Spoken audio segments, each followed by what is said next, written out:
Turgay Bey hoş geldiniz. Merhabalar. Şimdi siz bizim, ya daha doğrusu benim yaklaşık 12 yıllık bir hastamsınız. Size 12 yıl önce horlama protezi yapmıştım. Ve siz tam 12 yıl sonra tekrardan bir kontrole geldiniz. Şimdi 12 yıl öncesine gittiğimizde ne gibi sıkıntılar yaşıyordunuz? Bu hastalık size ne gibi sıkıntılar yaratıyordu? Ve siz bunun çözümü için nerelere başvurdunuz, sonra bize nasıl geldiniz? Bunu anlatır mısınız? Yani uyku apnesi sahibiyim ben. Biraz tabii kilo sebepli, biraz da belki boğaz yapısından kaynaklanır. Küçük dilim biraz uzun. Cerrahi müdahale yapmak istediler fakat çekindiğim için yaptırmadım. Yani keselim biraz ucunu dediler. Güvenemedim açıkçası 12-15 yıl önce. Sonra sizin bir horlama protezi... Peki spam maskesiyle de önerilmişti. Yani spam maskesi, tabii size gelmeden önce spam maskesini 3 ayrı dönemde denedim uyku kalitesi için. Evet uyutuyor ama bir müddet sonra çıkartıp atıyorsunuz. Yani o maskeyi, bir de o kompresör sesi gece ayrı bir rahatsızlık veriyor. Yani eşiniz bile ayrı bir odada yatmak zorunda kalıyordu. Peki ne kadar sürüyordu maksimum apne süreniz? Apne süresi 1 dakika 20 saniyeye kadar ulaşıyordu. Bunu testini yaptırdığım için biliyorum. Orada söylediler. Hatta yani çok kötü bir durum bu.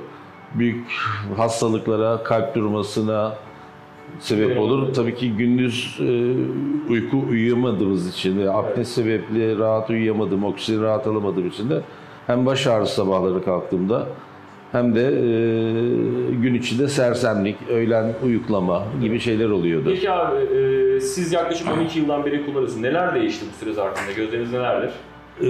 En azından yaşıyorsun. 12 senedir bunu kullanarak. Rahat ediyorum. Onu ağzıma o protezi takmadan, dişlerimin arasına almadan asla uyuyamıyorum. Bir yerde unuturum falan diye de çok korkuyorum. Bir taneye sahibim.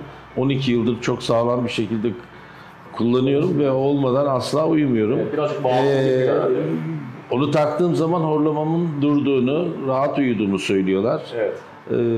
Ve uyuduktan sonra ben de fark etmiyorum. Zaten sırt üstü hiç yatamıyorum. Halihazırda da yatamıyorum. Bu küçük dil tıkama yapıyor.